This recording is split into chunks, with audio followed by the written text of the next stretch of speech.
All right, so Thomas opens up the scoring 1-0 for the St. Louis Blues as Nuge and the Oilers are just kind of caught puck watching here. And after that, I really thought Edmonton was pretty steady and they played a really poised first period. Moments after being 4-4, Edmonton ties the game off some wicked puck movement on this power play. We've seen this play a ton, and while I don't always love it, McDavid skates it in. He just starts swarming all around the ozone. He gets it to Boosh, who gets a point shot off. It doesn't make its way through, but McDavid, with literal eyes on the sides of his head, he immediately retrieves the puck, dishes it way off to Leon, who's in his office. He's not going to miss from there. It's 1-1. Edmonton does continue to keep the pressure on as we get into the dying seconds of the first. They whack away at a loose puck before it's Nuge who buries it home. Then in the dying seconds, St. Louis just a half second too late, so close to tie the game, but the horn sounds. It's still a 2-1 game headed into the second.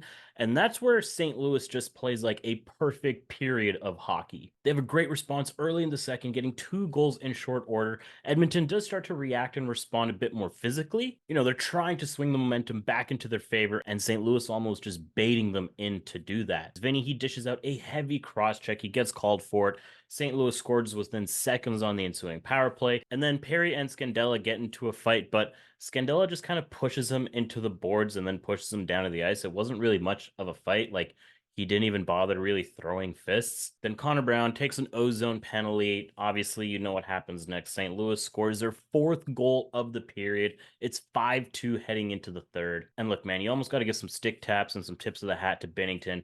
Benner played an unreal game. His pad movement, his leg speed, he's so quick. There's a sequence midway in the first where he made 2 pad saves on the same play before gobbling up the puck. And then he absolutely just robs Zach Hyman twice on the same power play. He stops Derek Ryan from scoring a shorthanded breakaway goal in the second. Like, the dude was just gaming tonight, especially in the first when Edmonton really started to pour it on. But then, yeah, since then, Edmonton just played pretty garbage hockey. Like, it wasn't stressful, it was just pathetic. They continued to be undisciplined in the third. It just wasn't a great outing. I was pretty upset with honestly everything from what I saw tonight. If I had to pick one good, I guess it would be Corey Perry, like parked in front of the net, gets into a scrum. He's doing what he can. Midway through the third, he does get his first as an Oiler. He establishes his position in front of the net where he usually does, gets this one home, gets Edmonton within 2.